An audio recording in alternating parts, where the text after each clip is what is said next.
മാത്രമല്ല ഇദ്ദേഹം ഈ സംവാദത്തിന്റെ അവസാനത്തിൽ ആശംസിക്കുന്നുണ്ട്, യഥാർത്ഥ ഒരു മുജാഹിദ് പ്രസ്ഥാനം സക്കരിയാമോയുടെ നേതൃത്വത്തിൽ ഉയർന്നു വരട്ടെ എന്ന് ഞാൻ ആശംസിക്കുകയാണ്.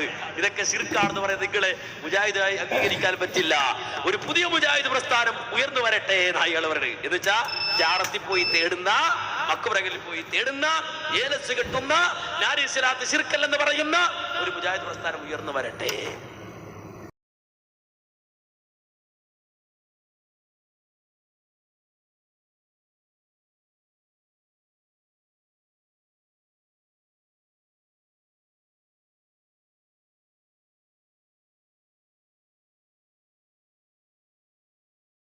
അതുകൊണ്ടാണ് ഇപ്പം തൽക്കാലം രക്ഷപ്പെടാൻ വേണ്ടി കുറച്ചു കാലം ജിന്നൂരിന്നൊക്കെ വിളിച്ചു നോക്കി, അത് വിലപ്പോയില്ല. ഇനി എന്താ കിട്ടാൻ തിരഞ്ഞെടുക്കുക. അപ്പോഴാണ് നേരത്തെ പറഞ്ഞ പോലെ ഒരു നാലിയാ സ്വലാത്ത് എന്തെങ്കിലും കിട്ടാൻ വേണ്ടി ഇങ്ങനെ നടക്കുക, എവിടെ വല്ല ചർച്ചയുണ്ടോ നോക്കുക. അങ്ങനെയാണ് എവിടെ ഏതോ ഒരാളിങ്ങനെ ഒരു ഫോൺ ചെയ്തപ്പോൾ നാലിയാ സ്വലാത്തിനെ പറ്റി എന്തോ ഒരു വർത്താനം കേട്ടു, അത് കിട്ടി നമുക്ക് വലിയ കിട്ടല, അതും കൊണ്ട് പിന്നെ ഇറങ്ങി. നാലിയാ സ്വലാത്ത് നേരത്തെ വിശദീകരിച്ചു, നമ്മുടെ നിലപാട് വളരെ കൃത്യമാണ്.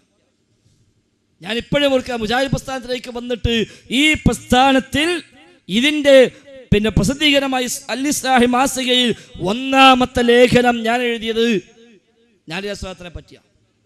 എൻ്റെ ഒന്നാമത്തെ ലേഖനം ഈ പ്രസ്ഥാനത്തിൽ വന്നിട്ട് ഞാൻ ആദ്യം എഴുതിയ ലേഖനം ഇല്ലാത്ത സ്വലാത്തിൻ്റെ വല്ലാത്ത പോരിശ എന്ന ഹെഡിങ്ങിൽ അന്ന് എഴുതിയ ലേഖനത്തിൽ നാലിയാ സ്വലാത്തിനെ പറ്റി വിശദമായി പരാമർശിച്ചു. അവിടുന്ന് ഒരു മാറ്റം, ഒരു ഇഞ്ച് പോലും നമുക്ക് മാറ്റില്ല. നാലിയാ സ്വലാത്ത് ശുദ്ധമായ ശിർക്ക് തന്നെ, ഒരു സംശയവുമില്ല. ശുദ്ധമായ ശിർക്ക്. അള്ളാഹുവിൻ്റെ പല വിശേഷണങ്ങളും നബിക്ക് വകവെച്ചു കൊടുക്കുന്നു. കെട്ടിക്കുടുക്ക് ഒഴിവാക്കുക, ബുദ്ധിമുട്ട് ഒഴിവാക്കുക, ആഗ്രഹം സഫലീകരിക്കുക, അതേപോലെ ആഗ്രഹങ്ങൾ നിറവേറുക തുടങ്ങിയ വിശേഷണങ്ങൾ റബ്ബിലേക്ക് ചേർക്കേണ്ടത് നബിയിലേക്ക് ചേർത്ത് വെക്കുന്നു. കഴിഞ്ഞ മംഗലാപുരം സംവാദത്തിൽ സമസ്തക്കാരായ മുസ്ലിയാക്കന്മാരുടെ മുഖത്ത് നോക്കിയിട്ട് നമ്മൾ പറഞ്ഞു, നിങ്ങൾ ചൊല്ലുന്ന നാലിയാ സ്വലാത്ത് ശുദ്ധമായ ശിർക്കാണ്. കാരണം നബി കേൾക്കുമെന്നും നബി അറിയുമെന്നും നബി സഹായിക്കുമെന്നും നിങ്ങൾ വിശ്വസിക്കുന്നു.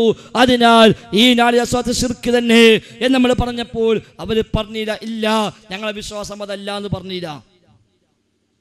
അത് നമുക്കൊരു ആശങ്കയില്ല. സക്കരിയാ സ്വലായിക്കും വലിയ അഭിപ്രായ വ്യത്യാസമില്ല, ഒരാൾക്കും അഭിപ്രായ വ്യത്യാസമില്ല.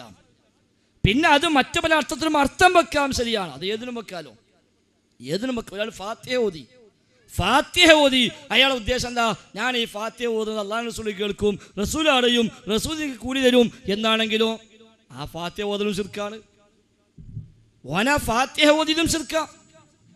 അപ്പൊ എങ്ങനെ അർത്ഥം വെക്കാം? അല്ലാത്ത പോലത്തെ അർത്ഥം വെച്ചാലോ സ്വാഭാവികമായിട്ടും അർത്ഥത്തിൽ തകരാറില്ല എന്ന് പറയേണ്ടി വരും. അത് നൂറുദ്ദീൻ ലബ്ബാദാരിയെ ഫോൺ ചെയ്ത് വിളിച്ചപ്പോൾ അദ്ദേഹം പറഞ്ഞു, ഇങ്ങനത്തെ അർത്ഥമാണോ, അതിന് കുഴപ്പമില്ല, എന്നാൽ ഈ അർത്ഥം സുന്നിയാക്കുള്ളത് അത് തകരാറാണ്, പ്രശ്നമാണ്, നരകത്തിക്കുള്ളതാണ് എന്ന് അദ്ദേഹം പറഞ്ഞു. എപ്പോൾ പറഞ്ഞു? 2010, ഇപ്പോഴല്ല, 2010 ലബ്ബാദാരിമി പറഞ്ഞു. അന്ന് ലബ്ബാദാരിമയെ വിളിച്ചത് ജിഷാൻ മാഹി എന്ന് പറയുന്ന ഇപ്പോൾ മുടിക്കച്ചവടവുമായി ബന്ധപ്പെട്ട് ഏറ്റവും വലിയ വിവാദത്തിക്കുന്ന മനുഷ്യനാണ്. ജിഷാൻ മാഹി എപ്പോൾ എല്ലാവർക്കും അറിയാം. കാന്തപുരം മുതൽ ബോംബെയിൽ നിന്ന് ഏതോ ഒരു മുടിക്കെട്ടുമായി വന്നു. ആദ്യം ഒന്ന് കൊടുന്നു, അത് അത്ര ഡൗട്ടായില്ല. രണ്ടാമത് വേറെ കെട്ടുമായി വന്നു. പക്ഷെ ഒരു ചെറിയ പണിയെടുത്തു. മൂപ്പര് ബോംബെയിൽ നിന്ന് ആദ്യം അബുദാബിയിൽ കയറ്റി അയച്ചു. ഒരു കെട്ടൊന്നായിട്ട് അങ്ങോട്ട് കൊണ്ടുപോയി. എന്നിട്ട് അവിടുന്ന് 2 മുടി ഇങ്ങോട്ട് കൊണ്ടുവന്നു. ഒരു കെട്ട് ബോംബെയിൽ ആദ്യം അബുദാബിക്ക്, അബുദാബിയിൽ 2 ഇങ്ങോട്ട്. അങ്ങനെ അതുമായി വന്ന് നാട് നീളെ മസ്ജിദുൽ ആസാറും അതേപോലെ തിരുകേശത്തിന് ഉത്തമ കേന്ദ്രം എന്നൊക്കെ പറഞ്ഞിട്ട് ബോർഡ് വെച്ച് കോടാനുകോടി രൂപ തട്ടിയെടുത്ത് അതിലൂടെ തടിച്ചു കൊഴുത്ത കാന്തപുരം മുസ്ലിയാർ. അപ്പം അന്നേ ഇവരൊക്കെ ഫോൺ ചെയ്ത് ക്ലിപ്പുണ്ടാക്കണ പണിയാ ഈ ജിഷാൻ മാഹി എന്ന് പറഞ്ഞ AP സുന്നിക്ക്. നല്ല AP ഭക്തനാ. ഓൻ തന്നെ പറയുന്നുണ്ട്, ഞാൻ ഖത്തറിൽ ജോലിക്ക് പോകുമ്പോൾ എൻ്റെ റൂമിൽ ഒരു കുപ്പി ഈ വെള്ളമുണ്ട്. ഏത്? ഈ ബോംബെയിലെ പെണ്ണിൻ്റെ മുടി മുക്കിയ വെള്ളം. അതൊരു കുപ്പി എൻ്റെ റൂമിലുണ്ട്. ഞാൻ ജോലിക്ക് പോകുമ്പോൾ ആ കുപ്പിയെടുത്ത് ആ കുപ്പിയെ മുത്തം വെച്ചിട്ടാണ് ഞാൻ ജോലിക്ക് പോകാറുള്ളത്. സംഗതി മറ്റേ മുസ്ലിയാർ ഇവരൊക്കെ പട കുപ്പിയിലാക്കുക എന്നുള്ളത് ഓർക്ക് അന്ന് മനസ്സിലായില്ലാന്ന് മാത്രം. ആ ജിഷാന് പൊന്മള മുസ്ലിയാരും അലവി സഖാഫിയും സുലൈമാൻ സഖാഫിയും അടക്കമുള്ള മുസ്ലിയാക്കന്മാരൊന്നും മുടിയെപ്പറ്റി എവിടെയും പ്രസംഗിച്ച് കേൾക്കുന്നില്ല. അപ്പോൾ ഓന് സംശയം, എന്താ അപ്പോൾ ഇവരാരും മിണ്ടാത്തത്? എല്ലായിടത്തും പേരോട് മുസ്ലിയാരും ഒരു നൗസാദും ഇവർ 2-3 ആൾക്കാരേ ഉള്ളൂ, മറ്റോലെന്താ മുടിനെപ്പറ്റി പറയാത്തത് അപ്പോൾ വിളിച്ചു നോക്കിയില്ല ഉസ്താദ് എന്താ അപ്പോൾ ഇതിൻ്റെ വസ്തുത. അപ്പോൾ മൂപ്പർക്ക് തോന്നി ഉസ്താദിന് വലിയ വിശ്വാസമൊന്നുമില്ല, ഉസ്താദന്മാർക്ക് ആർക്കും മുടി വിശ്വാസമില്ല എന്ന് തോന്നി. ഇപ്പോഴാ ഏലംകുളം സക്കാഫിൻ്റെ പുതിയ വെളിപ്പെടുത്തല് നെല്ലിക്കുത്ത് ഉസ്താദിനും ആ മുടി വിശ്വാസം ഇല്ലായിരുന്നു. അവർ മരിച്ചു പോയി, ഇപ്പോൾ ചോദിക്കാൻ നിവൃത്തില്ല. ഏതായിരുന്നാലും ആ ജിഷാൻ മാഹി അയാളാണ്, അയാൾക്ക് പണി നമ്മളെല്ലാവരും വിളിക്കണം, എല്ലാവരും ഞങ്ങളൊക്കെ സ്ഥിരം വിളിക്കലുണ്ട്, വിളിച്ച് അതൊക്കെ റെക്കോർഡ് ചെയ്യുക, എല്ലാം അവിടെ എടുത്ത് വെക്കുക, എവിടെയാണോ ഇടാൻ പറ്റും ചാൻസ് ഇട്ടാൽ അവിടെ കൊണ്ടുപോയി ഇടുക. അതാണ് ഓൻ്റെ പണി. എല്ലാവരും വിളിക്കും, ഏപ്പിനും ടീപ്പിനും ഒക്കെ വിളിക്കലുണ്ട്. പ്രായമായി രോഗിയായി കിടക്കുന്ന പണ്ഡിതന്മാരെ പോലും വിളിച്ച് ശല്യപ്പെടുത്തി കരുവള്ളിയെ വിളിച്ച് ഓൻ ക്ലിപ്പാക്കിയിട്ടുണ്ട്, അബ്ദുലക്കസുല്ലമെ വിളിച്ചിട്ട് ഓൻ ക്ലിപ്പുണ്ടാക്കിയിട്ടുണ്ട്. അത്ര രോഗികളായി പ്രയാസപ്പെടുന്നതിനെ പോലും വിളിച്ച് ശല്യപ്പെടുത്തി ക്ലിപ്പുണ്ടാക്കണ മനസ്സിലാവും. അത് ഓനെ തിരുനോയ്ക്ക് സംഗതി മനസ്സിലാവും. അബ്ദുൽ ജബ്ബാർ മൗലവിക്ക് ആദ്യം അറിയാം ഓൻ്റെ എല്ലാ സ്വഭാവം. അതുകൊണ്ട് ജബ്ബാർ മൗലിനെ ക്ലിപ്പ് ഓനെ ഇതുവരെ കിട്ടിയിട്ടില്ല.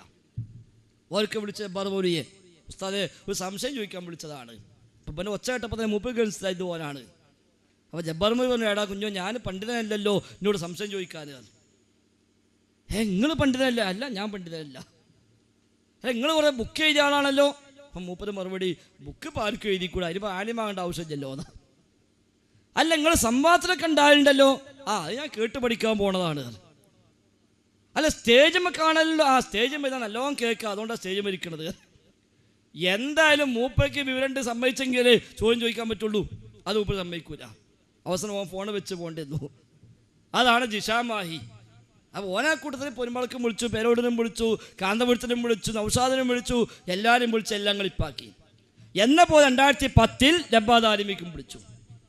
മൂപ്പട് ചോദിച്ചു, എന്താ ഉസ്താദ് സുഖമല്ലേ, ആരോഗ്യമൊക്കെ എങ്ങനെ ഉണ്ട്, വല്ല അസുഖപ്പുണ്ടോ, മരുന്നുണ്ടോ, ചികിത്സ ഉണ്ടോ ഒക്കെ ചോദിച്ചു. അങ്ങനെ തുടങ്ങുമ്പോൾ ആദ്യം നല്ലൊരു ഫിഖീൻ്റെ മസലൊക്കെ ചോദിക്കും, ഉദുവിനെ പറ്റോ കുളിനെ പറ്റോ ഒക്കെ ചോദിച്ച് നല്ല നമ്മളെ ആളൊക്കെ ആയി. എന്നിട്ടാണ് പിന്നെ മെല്ലെ മെല്ലെ മെല്ലെ മറ്റേ വിഷയത്തേക്ക് പോവുക.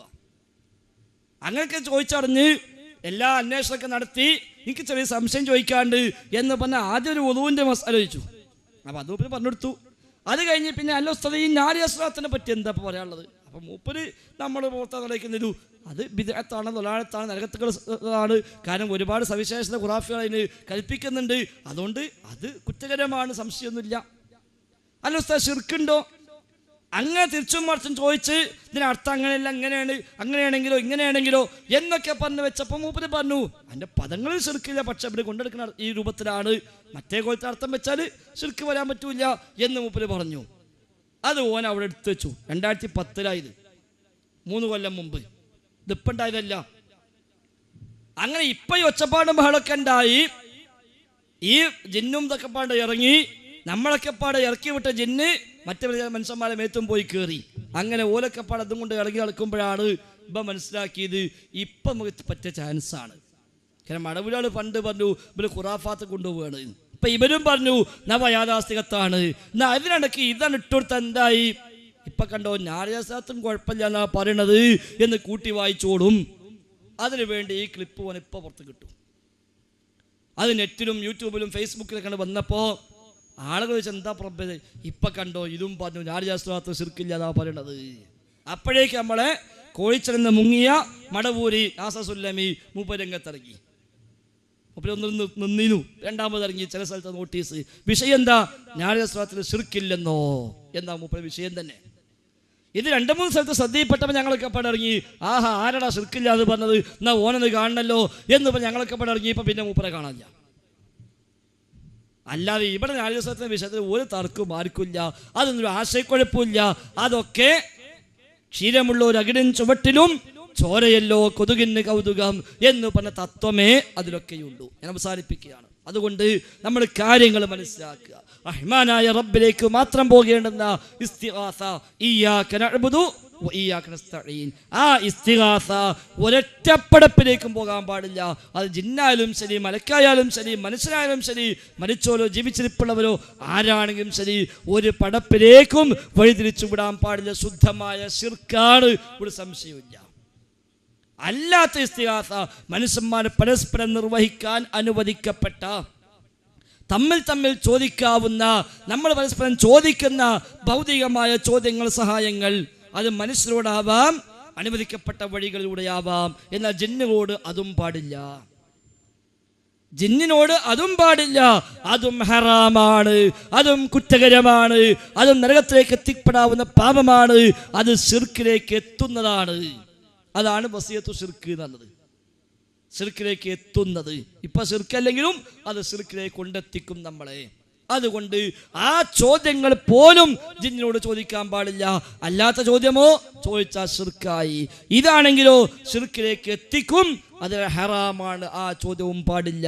ഇൻസിനോട് ചോദിക്കാവുന്ന ചോദ്യം അതുപോലും ജിന്നിനോട് ചോദിച്ചുകൂടാ, മലക്കിനോട് ചോദിച്ചുകൂടാ. അതെല്ലാം നമ്മെ ശിർക്കിലേക്ക് കൊണ്ടെത്തിക്കുന്ന മാർഗമാണ് എന്ന് കൂടി നാം തിരിച്ചറിയുക.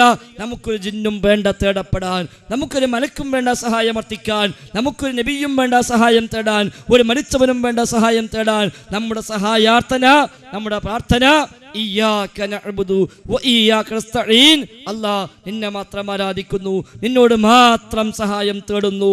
അതെ, ഹസ്ബിയല്ലാഹ്, എനിക്ക് അല്ലാഹു മതി, ഹസ്ബുനല്ലാഹ്, ഞങ്ങൾക്ക് അല്ലാഹു മതി എന്ന് പ്രഖ്യാപിക്കാൻ നമുക്കാവണം. റഹ്മാനായ റബ്ബ് അനുഗ്രഹിക്കുമാറാവട്ടെ.